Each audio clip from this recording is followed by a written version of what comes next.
Good morning, students. Today we are going to solve the additional exercise of chapter 4. Till now we have done the exercise portion till the question number 4.13. In the last class we have done that part. Now what we are going to finish this some more question from this page. First of all, we pick up this question number 4.14. That is a two concentric circular coil, means the cases for the circular coil.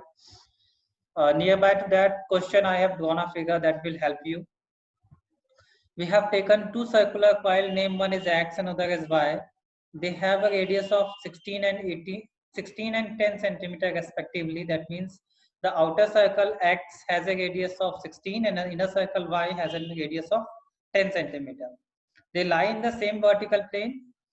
So I have taken that X, E, W, N, and S जो represent आपको given है, that is according to the direction, and उसमें आप vertical plane में consider कर रहे हैं. Now also it is given that the coil X has 20 number of turns and carries a current of 16 ampere, whereas the Y has 25 number of turns and carries a current of 18 ampere.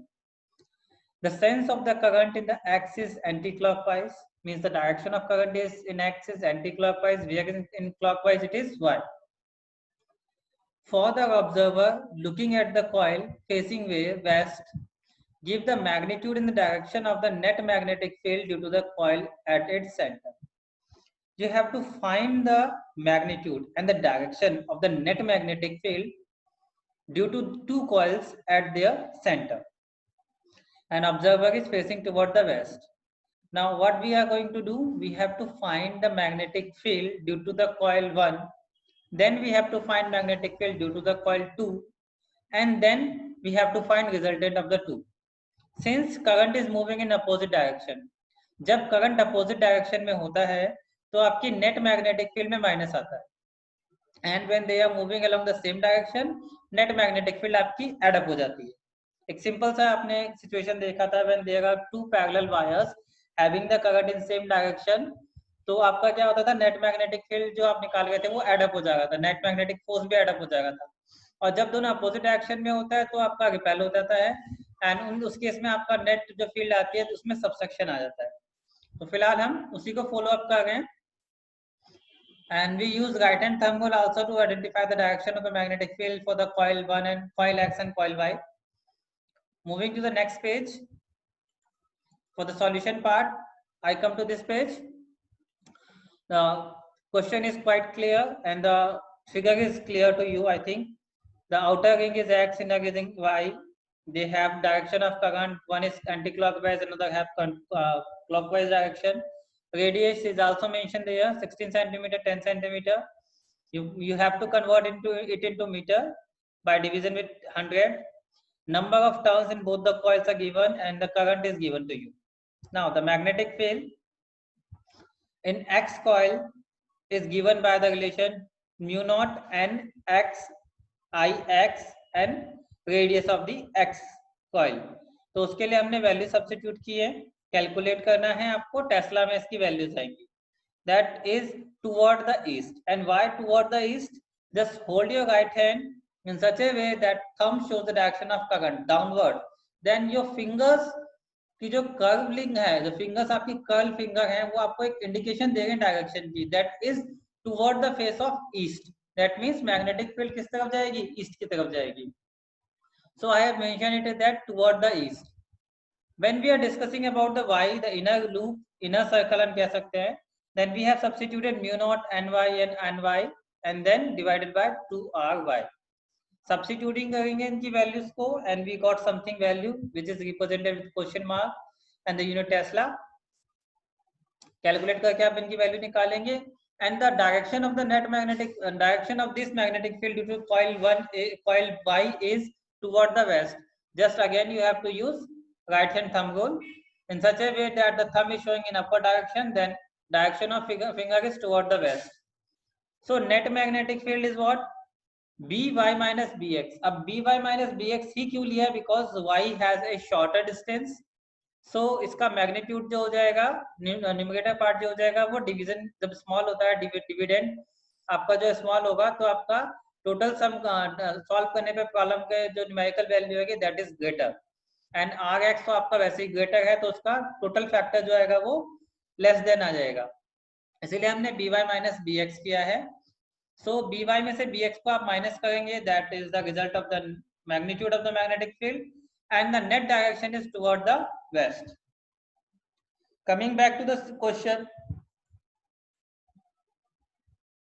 question number 15 is there.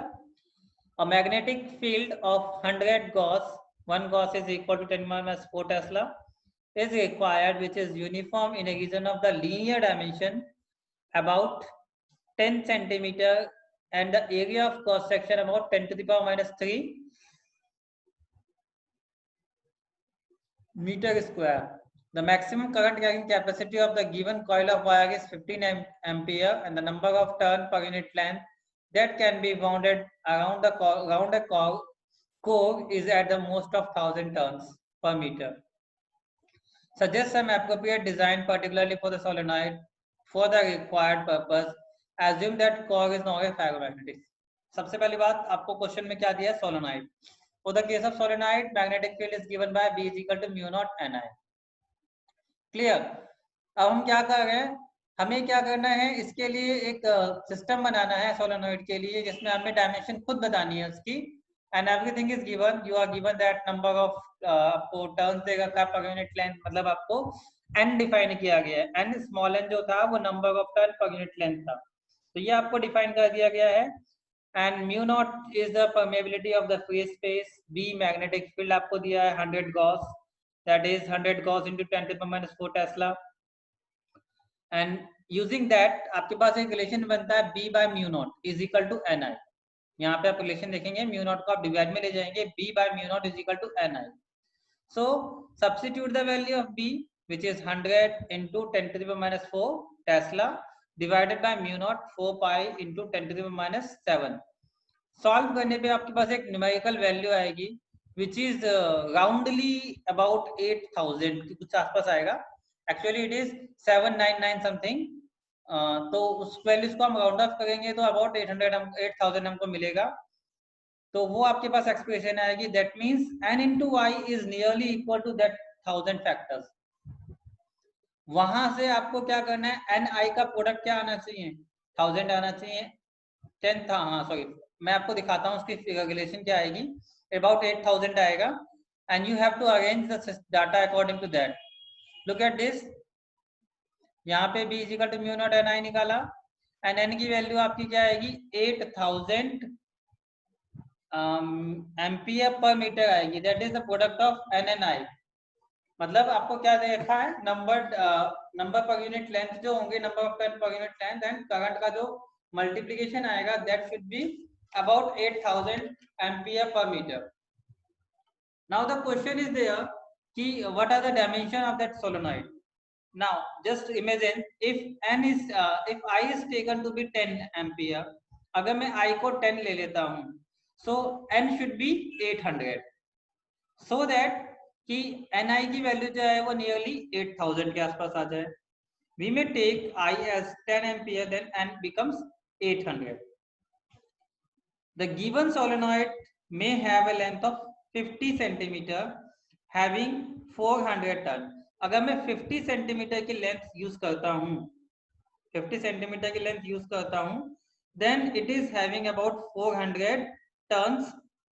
कैसे आपको पता चला कि आपने क्या किया है, जैसे आप ले गए थे स्टार्टिंग में, आपको दी गई थी 1 मीटर लेंथ, 1 मीटर लेंथ था, तो आपने लिया था, वो आपका आंसर आया 800 के आसपास आ गया, कीपिंग आई एस 10। आई को आपने 10 एज्यूम किया, ठीक है, हम आई को 10 एज्यूम कर गए एंड एन की वैल्यू निकाला, तो हमारा आंसर है 800। आई को हम उतना ही रख देते हैं 10 ही एज्यूम कर लेते हैं, एंड अगेन हम निकालते हैं लेंथ को रिड्यूस करके। हमने लेंथ को 10 की जगह ले लिया 5। If length is taken as 5, I is keeping that same, कि आपने आई को उतना ही रखा, तो अगर आप लेंथ को आधा करेंगे तो नंबर ऑफ टर्न्स बीच में से, अगर मान लो आपने पूरी लेंथ को कट किया तो नंबर ऑफ टर्न्स भी हाफ हो जाएंगे, that means it becomes 400। And the area of cross section is that is also 5 into 10 minus 3 metre square, 5 times the given value, आपका एरिया में फर्क पड़ जाएगा इससे। ठीक है, तो आप इसके बेसिस पे कोई भी डाटा यहाँ पे पुटअप कर सकते हैं कि what should be the value of n and I according to you. Moving to the next question number 16, that is topic question number 1.6. For a circular coil of radius capital R and capital N with a number of turns carrying current I, the magnitude of the magnetic field at a point on the axis at a distance x from the center is given by this. It is a simple case of Biot-Savart's law for a circular ring. ठीक है, circular ring के लिए BART-Savart's law का हमने एक condition निकाला था जहां पे point of observation D distance पे था फ्रॉम दैट कॉइल. ठीक है, अब वहां से क्या करना है, show that this reduce to the familiar result for field at the centre of the coil. First case में आपको दे रखा है कि अगर एक्स को रिड्यूस कर दिया जाए, बिल्कुल जीरो कर दिया जाए, तो आपको प्रूफ करना है कि that expression is same to that of the case of the magnetic field at the centre of the coil. And second में आपको क्या किया गया है, इसी के लिए आपने एज्यूम किया है कि दैट पहले हम फर्स्ट वाला केस स्टडी करते हैं, वापस चलते हैं. Look at this case. Expression B की आपको जो दे रखी है गिवन वो लिख दिया.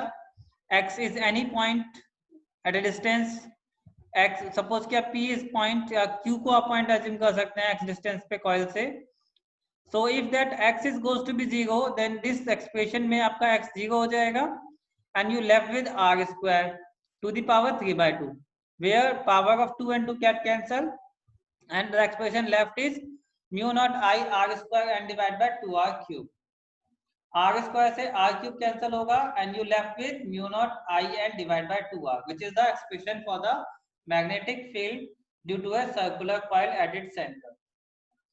Now its B part is that कि आपने दो सर्कुलर कॉइल लेनी है which are parallel, co-centric, actually sorry not co-centric, they are coaxial.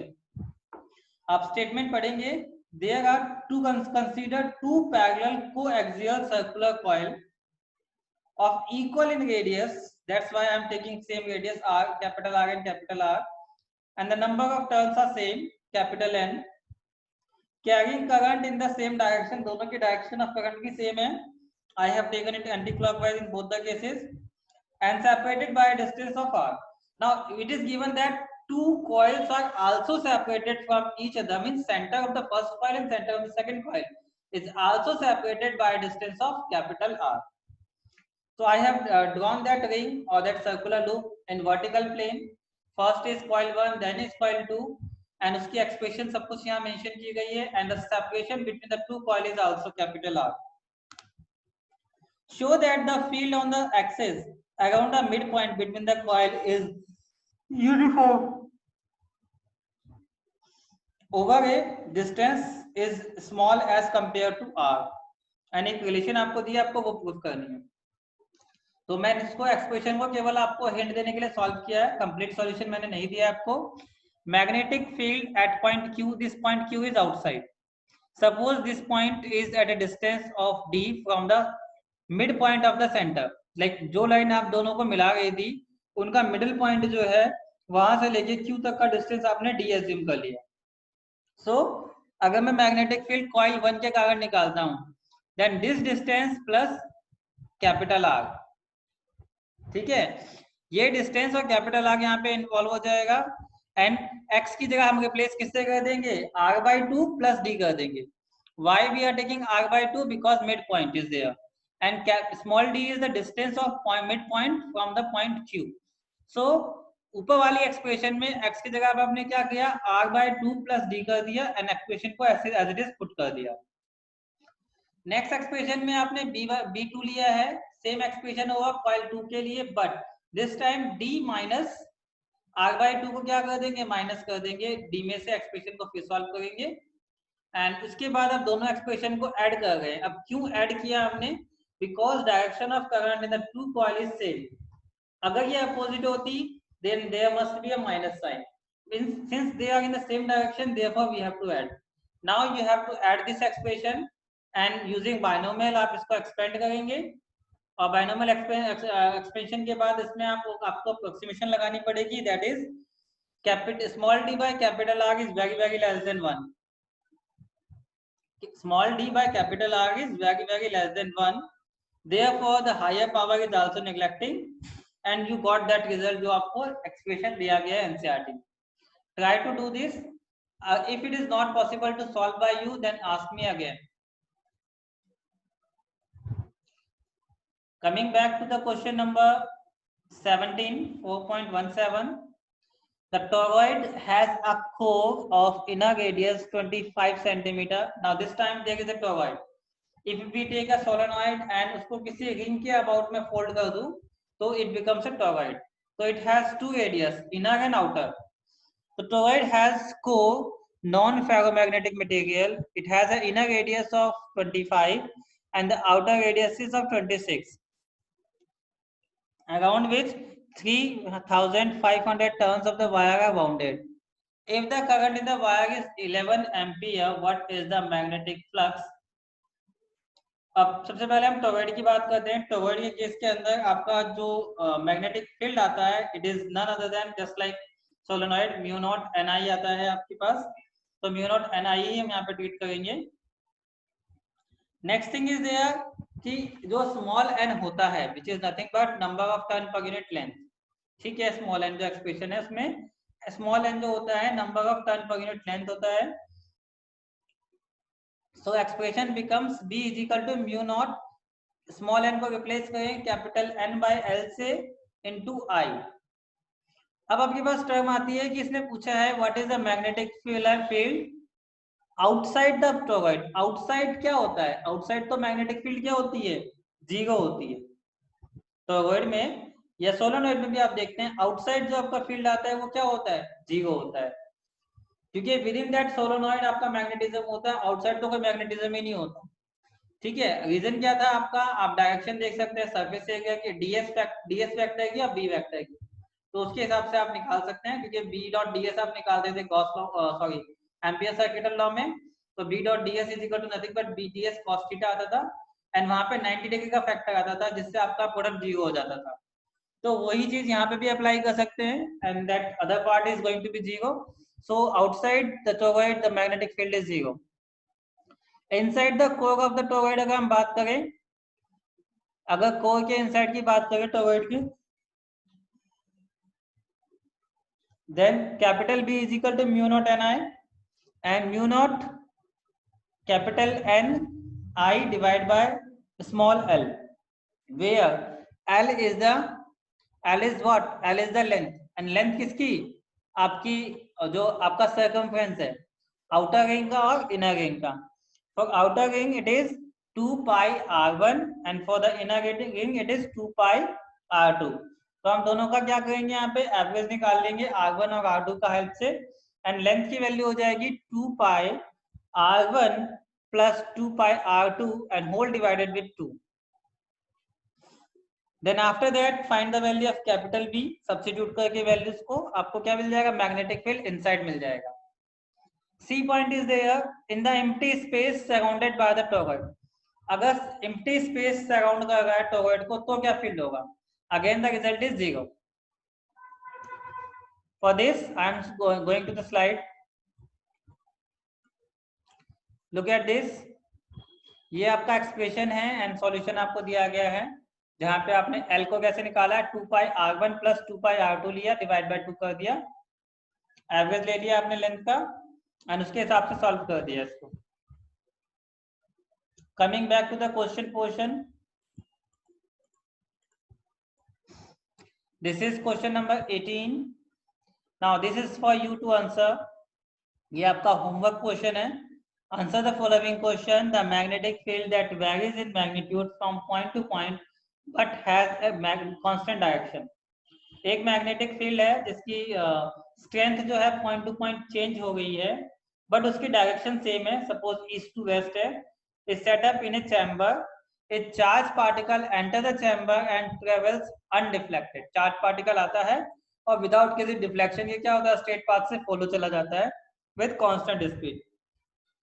What can you say about the initial velocity of the particle? If that particle is entered in a magnetic field and it remains undeflected, means कि particle ने जो entry मांगी थी, जिस field में entry मांगी थी, obviously that one is magnetic field, and इसकी स्पीड में कोई चेंज नहीं आया, मतलब क्या है कि इसका इनिशियल और फाइनल स्पीड क्या है, सेम है. So the particle goes undeflected so that it does not experience any magnetic force. Particle deflect नहीं है, मतलब उसने कोई भी फोर्स एक्सपीरियंस नहीं किया. अब यहाँ पे फोर्स जो लगी थी वो मैग्नेटिक लॉरेंट्ज फोर्स थी, that is F is equal to QVB sin theta. Since Q can't be zero, V cannot be zero, and magnetic field तो जीरो है ही नहीं, सारा जो इंपॉर्टेंस में आ जाएगा वो किस पे जाएगा, साइन थीटा पे जाएगा. And sine theta is what, the angle between velocity component and magnetic field. If velocity component और मैग्नेटिक फील्ड के बीच का जो एंगल है दैट बिकम्स 90 डिग्री, तो आपके पास मैक्सिमम चांसेस है कि वो डिफ्लेक्ट हो जाएगा. But when its value is taken to be 0 और 180, that means angle is either 0 और 180, दैट मींस कि पार्टिकल जो है वो या तो मैग्नेटिक फील्ड के पैरेलल जाएगा 0 डिग्री, या फिर एंटी पैरेलल जाएगा, मतलब 180 का रोटेशन लेके जाएगा. ठीक है. इन बोथ द केसेस आपका मैग्नीट्यूड जो आएगा फोर्स का वो क्या हो जाएगा, 0, because sign 0 is also 0 and sin 180 is also 0. The next part is B. A charged particle enters an environment of a strong and non-uniform magnetic field varying from point to point both in magnitude and direction. अब की बार आपका non uniform magnetic field ही है जो कि point to point change हो गया है in term of magnitude and direction both, and comes out of the following complicated trajectory. Would its final speed equal to the initial speed? Obviously yes, क्योंकि आपका जो magnetic field है, अगर हम उसकी बात करें, आपका magnetic force can change the direction of the direction, change the direction of the velocity, but the magnitude of v cannot be changed by it. ये डायरेक्शन को चेंज करेगा बट मैग्नीट्यूड को चेंज नहीं कर सकता वेलोसिटी के, तो it will remain the same in magnitude but direction is going to be change.